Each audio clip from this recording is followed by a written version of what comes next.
friends, in the streets of the village, on the edge of the dry earth.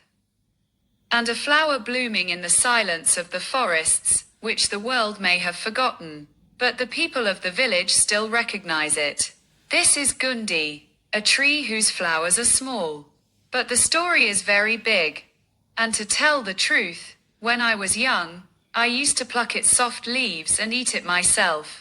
The mild, astringent and earthy taste of those leaves still reminds me of childhood. Today we will not just talk about flowers. We will talk about the feeling that is associated with this tree. In India it is known by different names in different places. Somewhere it is called Gundi, somewhere Gondani. Then in some areas of Rajasthan and Gujarat, it is also called Gundo. But do you know? This tree is also recognized abroad. In Arabic countries it is known by names like desert berry tree. In some parts of Africa it is called sand cordia. The scientific world recognizes it as Cordia sinensis. Means, a small indigenous tree, whose identity extends from deserts to exotic forests. Flowers that don't scream, feel like. The flowers of the gum are not like the flowers that shine from afar. They are not as big as roses, nor do they attract attention like a sunflower. But their real beauty is felt when you go near.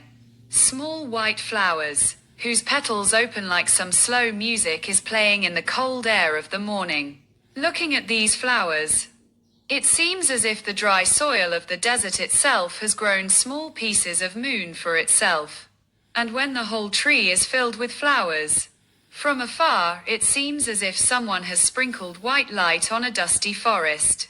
Friends, today's generation may not even believe, but in villages children did not play only with trees, used to win them.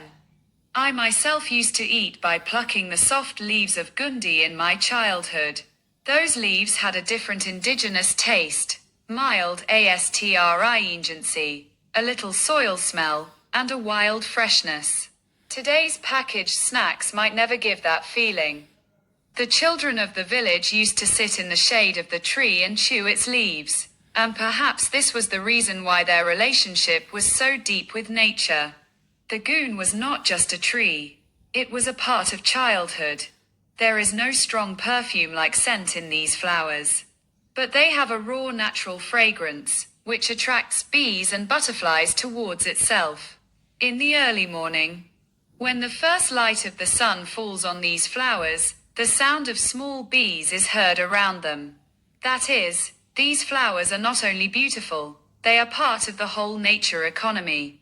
Without them the bees will be less, and the bees will be less, then the balance of nature will also change. Quiet warrior of the desert. The biggest thing is that the Gundi tree survives even in difficult weather. Where big trees dry up, there also it stands with its small white flowers. As if it teaches us, the real strength is not in the noise, is in tolerance. So the elders of the villages considered this tree not just a tree, the companion of the earth. Friends, today in the modern world we talk about big exotic plants, but there are such indigenous trees around us, which also have memories. Nature too, and life lessons too.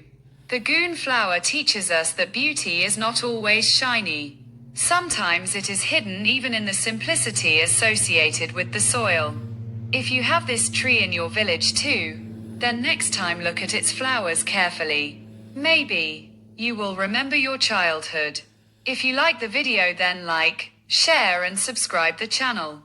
See you with the next story.